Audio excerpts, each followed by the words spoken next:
Hi అండి అందరికీ. ఈరోజు మనం చెర్రీ పానకోటా ఎలా చేసుకోవాలో చూద్దాం. దీనికి కావలసిన పదార్థాలు: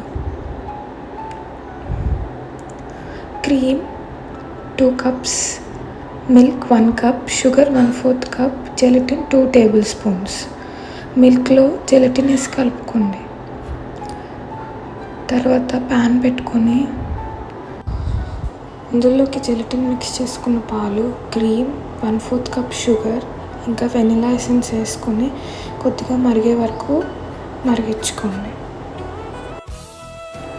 తర్వాత బౌల్స్లోకి తీసుకొని నార్మల్ టెంపరేచర్కి వచ్చాక ఫ్రిడ్జ్లో 2 అవర్స్ పెట్టుకోండి. చెర్రీ సాస్ చేసుకోవడానికి చెర్రీస్ ఇంకా షుగర్ తీసుకోండి. సీడ్ తీసేసిన చెర్రీస్ ఇంకా షుగర్ 1/2 లెమన్ స్లైస్ వేసి కొద్దిగా మరిగాక 5 టేబుల్ స్పూన్స్ ఆఫ్ వాటర్ వేసుకొని బాగా మరిగించుకోండి.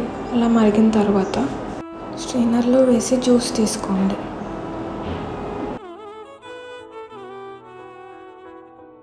టూ అవర్స్ తర్వాత ఫ్రిడ్జ్లోంచి బయటికి తీసి పానకోటా పైన మనం ముందుగా చేసుకున్న చెర్రీ సిరప్ వేసుకొని